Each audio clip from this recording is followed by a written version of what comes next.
ЖМКга карата басымды социалдык тармактардан байкадыңыз беле? Оффлайн шартта сот процесстери, бөгөт коюулар, бийликчил активисттер катышкан митингдер өтүп жаткан чакта онлайн чөйрөдө көз карандысыз басылмалар бузулган, башкаларды да бузуп жатат деп айыптап, жаап салууга үндөп келишет.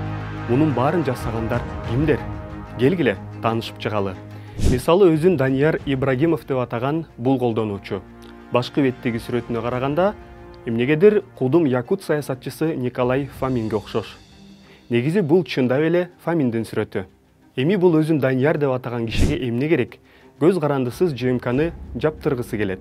Себеби анын пикиринде журналисттер эл душманы. Бирок бардык эле журналисттер же басылмалар эмес, көз карандысыз жана коррупцияга каршы иликтөөлөрү менен белгилүү болгондор гана.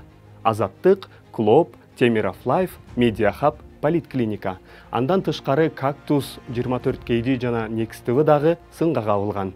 Ал жек көргөн нерсе жалгыз эле журналисттер эмес. Ошондой эле Данияр сот үстүндөгү тайпаларга саясатчылар Акыл Айтбаев, Равшан Жээнбеков, Адахан Мадумаровдун кандай жаман адам экени тууралуу активист Тилекмат Күрөңов менен мурдагы акыйкатчы Атыр Абдрахматованы каралаган постторду таркатат.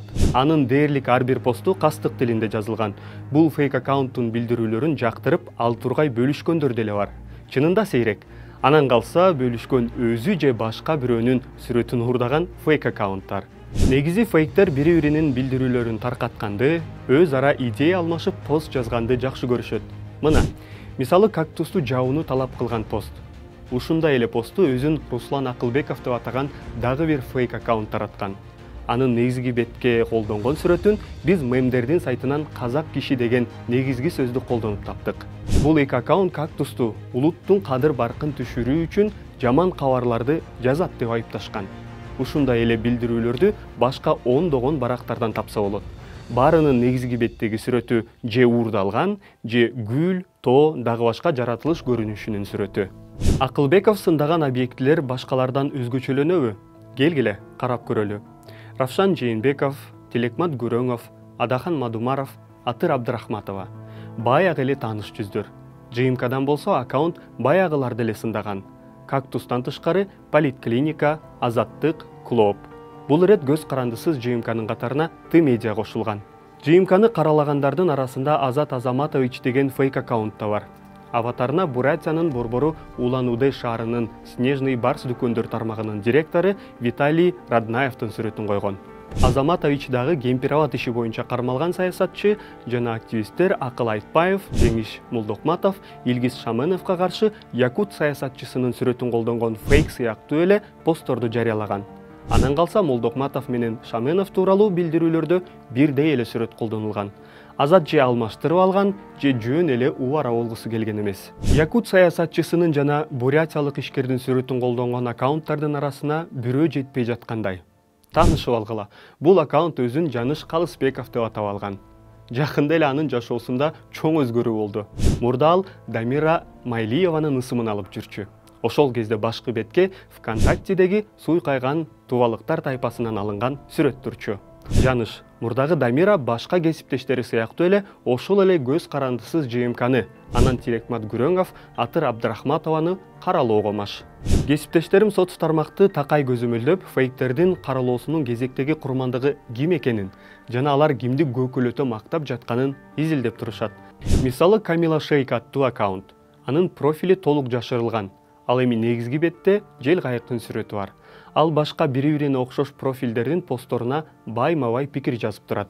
Бул аккаунт ар түрдүү постко Кактустун жетекчиси Дина Маслова тууралуу сот улут аралык кастыкты козутуунун белгилерин табышы толук мүмкүн экени тууралуу ондогон окшош комментарий калтырган.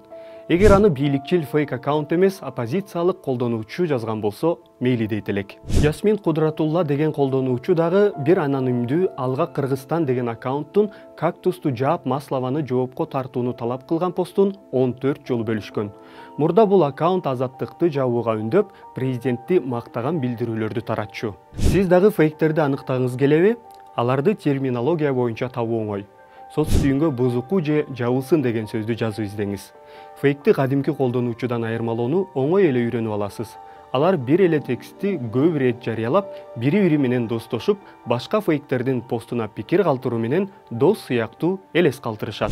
Эгер фейктерди аныктоо боюнча ууга чыгууну каалабасаңыз деле, соц түйүндөн окуган маалыматка ишенүүдөн мурда сак болуңуз. Пост же комментарий жазган профилге кирип, изилдөөгө аз да болсо убакыт бөлүңүз. Фейктер чыныгы жашоосу бар экенин аябай деле көрсөтө алышпайт. Адатта жеке билдирүү жазышпайт, достору шектүү же туш келди кошулган аккаунттар. Сүрөттөрүнүн арасында бирөөнүн жүзү же таптакыр эле туш келди сүрөттөр бар.